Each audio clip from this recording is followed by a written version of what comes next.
क्या अपने बिजनेस को सोशल मीडिया पर प्रमोट करने में आपको प्रॉब्लम होती है? क्या अपनी टारगेट ऑडियंस तक आप नहीं पहुंच पा रहे हैं? अगर आप अपने बिजनेस को ऑनलाइन सोशल मीडिया प्लेटफॉर्म्स पर प्रमोट करना चाहते हैं और अपनी ऑनलाइन सेल्स को इंक्रीज करना चाहते हैं तो ये वीडियो एंड तक ज़रूर देखना। हाय फ्रेंड्स, मेरा नाम है घनश्याम और आप देख रहे हैं वेब शिक्षा।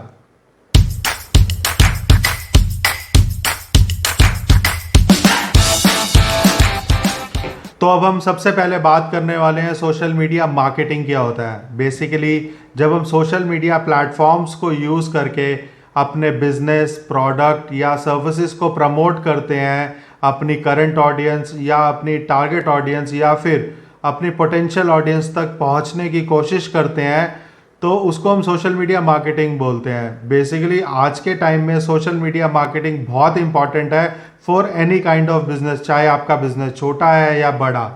तो आगे हम बात करेंगे कि सोशल मीडिया को यूज़ करके हम कैसे अपने बिजनेस को प्रमोट कर सकते हैं।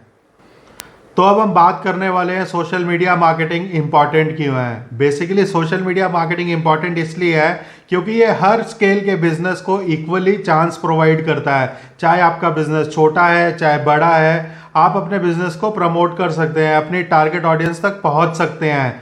और अगर आप बड़े प्लेयर्स के साथ, जो बड़ी कंपनीज हैं, उनके साथ compete करना चाहें तो कर सकते हैं। इसीलिए सोशल मीडिया मार्केटिंग की इंपॉर्टेंस बहुत ज़्यादा बढ़ जाती है क्योंकि कम पैसे में भी आप अपनी ऑडियंस तक पहुंच सकते हैं with the help of social media platforms. तो आइए अब हम बात करते हैं सबसे पहले कि हम अपनी टारगेट ऑडियंस तक कैसे पहुंच सकते हैं with the help of social media platforms या फिर सोशल मीडिया मार्केटिंग यूज़ करके हम अपनी ऑडियंस को टारगेट कैसे कर सकते हैं। तो इसमें सबसे पहले आता है हमारा लोकेशन बेस्ड टारगेटिंग। बेसिकली जब भी हम अपनी ऑडियंस को लोकेशन के अकॉर्डिंग टारगेट करते हैं, जैसे कि उनकी सिटी हो गई, उनकी कंट्री हो गई, उनके पिन कोड हो गए, इसमें हम मल्टीपल कंट्रीज भी सिलेक्ट कर सकते हैं। तो लोकेशन या फिर कंट्री या फिर पिन कोड को यूज़ करके जब भी हम अपनी टारगेट ऑडियंस को तक पहुंचते हैं उसको हम लोकेशन बेस्ड टारगेटिंग बोलते हैं। अब सेकंड नंबर पर आता है डेमोग्राफिक बेस्ड टारगेटिंग। बेसिकली इसमें होता क्या है, जब हम अपनी टारगेट ऑडियंस तक उनके जेंडर के हिसाब से, उनकी लैंग्वेज के हिसाब से, उनके जॉब टाइटल के हिसाब से एंड उनकी एज के हिसाब से जब हम उनको टारगेट करते हैं तो उसको डेमोग्राफिक्स बोलते हैं। तो बहुत इजी कर देता है हमारे मेथड को कि जब हमें किसी को उनके एज के अकॉर्डिंग, सपोज मेरा प्रोडक्ट 25 साल से 35 साल के लोगों को सूट करता है और उसमें भी मैं सिलेक्ट कर सकता हूँ कि मेल ऑडियंस हो चाहे फीमेल ऑडियंस हो। तो जब मैं इतने ऑप्शंस मुझे मिलते हैं कि मैं उनको एज को फिल्टर कर पाऊँ, उनके जेंडर को फिल्टर कर पाऊँ, उनके जॉब टाइटल को फिल्टर कर पाऊँ, उनके लाइफ इवेंट्स को फिल्टर कर पाऊँ जैसे कि उनके बर्थडेज और एनिवर्सरी, प्लस उनके पॉलिटिकल व्यूज़, वो कैसा सोचते हैं और कैसा बिहेव करते हैं सोशल मीडिया पर, तो उसके अकॉर्डिंग जब मैं उनको टारगेट कर सकता हूं तो मुझे अपना प्रोडक्ट उनको पिच करने में, उनको दिखाने में बहुत आसानी होती है और ऐसी पोटेंशियल ऑडियंस ही मेरा प्रोडक्ट फाइनली परचेज करती है। तो डेमोग्राफिक्स बहुत इंपॉर्टेंट रोल प्ले करता है सोशल मीडिया मार्केटिंग में। थर्ड नंबर पर आता है हमारा इंटरेस्ट बेस्ड टारगेटिंग।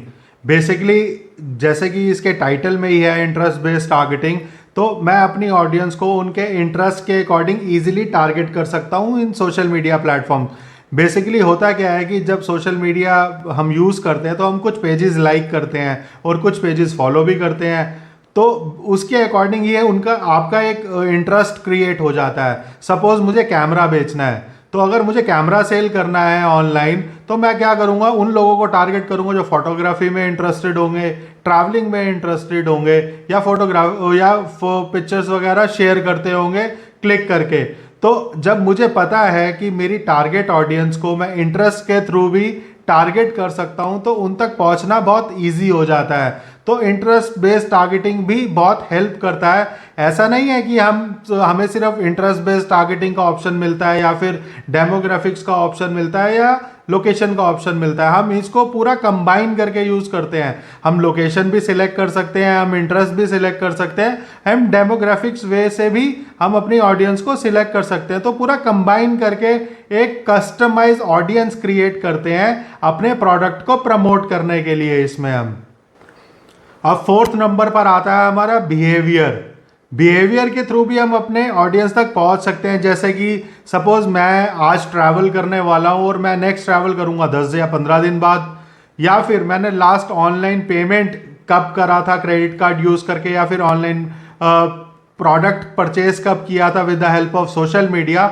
तो बिहेवियर के थ्रू भी मैं अपनी ऑडियंस तक पहुंच सकता हूं, उनको टारगेट कर सकता हूं, उनका अपना प्रोडक्ट दिखा सकता हूं। अब हम बात करने वाले हैं टॉप 10 सोशल मीडिया प्लेटफॉर्म्स के बारे में जिनको यूज करके आप सोशल मीडिया मार्केटिंग कर सकते हैं, अपनी टारगेट ऑडियंस तक पहुंच सकते हैं, अपने बिजनेस को प्रमोट कर सकते हैं, अपनी ऑनलाइन सेल्स को इंक्रीज कर सकते हैं। तो आइए इसके बारे में बात करते हैं। तो सबसे पहले नंबर पर आता है फेसबुक। फेसबुक 2004 में लॉन्च हुआ था एंड अगर मैं बात करूं ऑडियंस के बारे में तो 2.7 बिलियन एक्टिव यूजर्स हैं वर्ल्ड वाइड फेसबुक के। फेसबुक की हेल्प से अगर मैं अपनी टारगेट ऑडियंस तक पहुंचना चाहता हूं तो मैं लोकेशन वाइज, डेमोग्राफिक, इंटरेस्ट, उनके बिहेवियर, हर तरीके से अपनी ऑडियंस तक पहुंच सकता हूं। मैं चाहे मेरा बिजनेस का स्केल छोटा है चाहे बड़ा है, चाहे मैं किसी भी कंपनी के सामने अपने बिजनेस को प्रमोट करना चाहता हूँ, चाहे वो कितनी भी बड़ी हो, चाहे मेरा कॉम्पिटिटर कितना भी बड़ा हो स्केल में, मैं अपने प्रोडक्ट को उनके प्रोडक्ट से compete करवा सकता हूँ, अपनी टारगेट ऑडियंस तक पहुँच सकता हूँ। तो फेसबुक बहुत ज़्यादा हम लोगों को हेल्प करता है अपनी टारगेट ऑडियंस तक पहुँचने में, इसीलिए फेसबुक सबसे ज़्यादा लोग यूज़ भी करते हैं। एंड अगर मैं मार्केटिंग की बात करूं तो उसमें भी फेसबुक सबसे टॉप पर आता है क्योंकि इसकी कॉस्टिंग भी कम रहती है और अपनी टारगेट ऑडियंस तक पहुंचना भी आसान हो जाता है। तो हमारी लिस्ट में सेकंड नंबर पर आता है इंस्टाग्राम। बेसिकली इंस्टाग्राम लॉन्च हुआ था 2007 में एंड और इसके एक्टिव जो वर्ल्ड वाइड यूजर्स हैं वो है 1.16 बिलियन।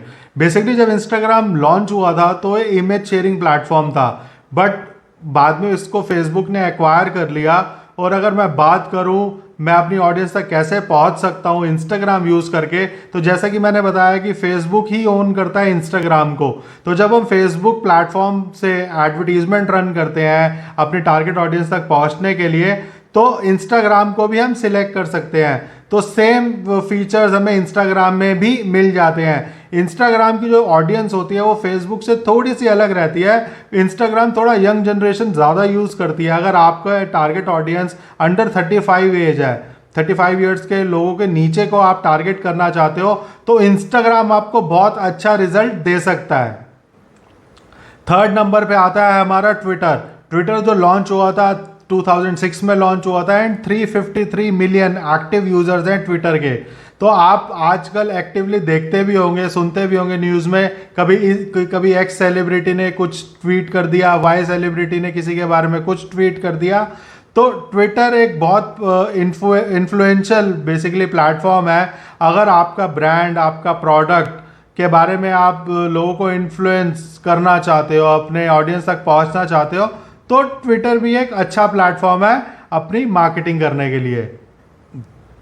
तो लिस्ट में फोर्थ नंबर पर आता है लिंक्डइन। लिंक्डइन बेसिकली एक प्रोफेशनल प्लेटफॉर्म है जिस पर हम लोग प्रोफेशनली अपनी ऑडियंस तक पहुंच सकते हैं थ्रू देयर जॉब टाइटल्स या उनकी डेजिग्नेशन को टारगेट करके हम उन तक पहुंच सकते हैं। अगर मैं लिंक्डइन की बात करूं तो लिंक्डइन 2003 में लॉन्च हुआ था और अगर मैं आज 2021 की बात करता हूं तो ये बहुत ही पॉपुलर नेटवर्क है प्रोफेशनल्स में।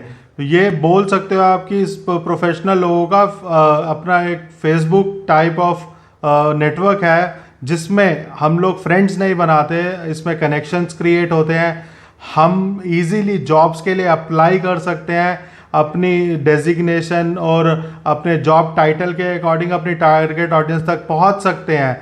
तो लिंक्डइन एक बहुत ही प्रोफेशनल एंड बहुत ही इंपॉर्टेंट प्लेटफॉर्म है अगर मैं 2021 में सोशल मीडिया मार्केटिंग की बात करता हूं तो। लिस्ट में 5th नंबर पर आता है यूट्यूब। यूट्यूब 2005 में लॉन्च हुआ था एंड 2 बिलियन से भी ज़्यादा एक्टिव यूजर्स हैं यूट्यूब के। यूट्यूब बहुत ही पॉपुलर वीडियो शेयरिंग प्लेटफॉर्म है जहां पर 2 बिलियन से भी ज़्यादा एक्टिव यूजर्स रहते हैं। तो आप समझ सकते हैं कि अपनी टारगेट ऑडियंस तक पहुंचना कितना आसान है। अगर मैं बात करूं किसी भी नेटवर्क की, अगर इतनी ज़्यादा ऑडियंस हमको मिलती है तो वहाँ पर अपना बिजनेस को प्रमोट करना, एंड यूट्यूब तो हमें एडवांटेज देता है कि हम अपने प्रोडक्ट और सर्विसेज से रिलेटेड वीडियो क्रिएट करके, ब्लॉग्स क्रिएट करके एंड वीडियो कंटेंट अपलोड कर सकते हैं। एंड वही कंटेंट देख के जब हमारी टारगेट ऑडियंस हमारे प्रोडक्ट और सर्विसेज के बारे में जानती है एंड फिर बाद में हमारे प्रोडक्ट और सर्विसेज को एक्वायर करती है, तो यूट्यूब हमें बहुत ज़्यादा हेल्प करता है अपनी ऑडियंस तक पहुंचने के लिए, क्योंकि हम अपने प्रोडक्ट और सर्विसेज की डिटेल्स वीडियो के फॉर्मेट में अपनी ऑडियंस तक पहुंचा सकते हैं, जो कि और किसी नेटवर्क में सिर्फ वीडियो का प्रोविज़न नहीं रहता है। हम वहाँ पे कंटेंट प्लस वीडियो रखते हैं, बट अगर मैं यूट्यूब की बात करूँ तो ये कोर वीडियो फॉर्मेट पे काम करता है। लिस्ट में 6th नंबर पर आता है हमारा व्हाट्सएप। व्हाट्सएप 2009 में लॉन्च हुआ था एंड 2 बिलियन से भी ज़्यादा एक्टिव यूजर्स हैं। व्हाट्सएप के बारे में अब मैंने अपनी पुरानी वीडियो में भी आपको बताया है कि व्हाट्सएप को यूज़ करके आप अपने प्रोडक्ट और सर्विस की मार्केटिंग कैसे कर सकते हैं। इसके लिए आप व्हाट्सएप फॉर बिजनेस इंस्टॉल कर सकते हैं अपने स्मार्टफोन में। वहाँ पे आपको अपने बिजनेस की वेबसाइट एड्रेस, अपना कैटलॉग, अपने लोकेशन, क्या प्रोडक्ट और सर्विसेज में आप डील करते हैं, आप वहाँ पर व्हाट्सएप फॉर बिजनेस में अपलोड कर सकते हैं। और साथ ही में फिर अपनी टारगेट ऑडियंस तक अपने पैम्पलेट, ब्रोशर्स ये व्हाट्सएप मैसेजेस के थ्रू शेयर कर सकते हैं, क्योंकि व्हाट्सएप हमें हेल्प करता है फोटो शेयर करने में, लोकेशन शेयर करने में, वीडियो शेयर करने में अपनी टारगेट ऑडियंस तक। लिस्ट में 7th नंबर पर आता है स्नैपचैट। बेसिकली स्नैपचैट 2011 में लॉन्च हुआ था एंड अगर आप यंग ऑडियंस को टारगेट करना चाहते हैं तो आप स्नैपचैट को यूज़ कर सकते हैं अपने प्रोडक्ट और सर्विसेज को प्रमोट करने के लिए, क्योंकि Snapchat majorly young audience use करती है। अगर मेरे पास कोई ऐसा प्रोडक्ट और सर्विस है जो सिर्फ यंग जनरेशन के लिए है, मतलब मैं मान के चलूँ कि 35 या 40 साल से कम किया एज ग्रुप, तो आप उनको टारगेट करना चाहते हो तो आप स्नैपचैट को भी यूज़ कर सकते हो अपने टारगेट ऑडियंस तक पहुँचने के लिए। अब लिस्ट में आता है 8th नंबर पर पिंटरेस्ट। तो Pinterest basically image sharing platform है जहाँ पर आप हर कैटेगरी के हिसाब से विजुअल कंटेंट अपलोड करते हैं और देख सकते हैं, और आप अपने कंटेंट को प्रमोट भी कर सकते हैं। तो 9th नंबर पे आता है हमारा Reddit. Reddit basically content plus community platform है। यहाँ पर हम कंटेंट शेयर करते हैं, उसमें फिर जो ऑडियंस होती है उसको up vote and down vote करती है, उसी के अकॉर्डिंग ही हमारा कंटेंट ऊपर और नीचे रैंक करता है रेडिट के प्लेटफॉर्म पर।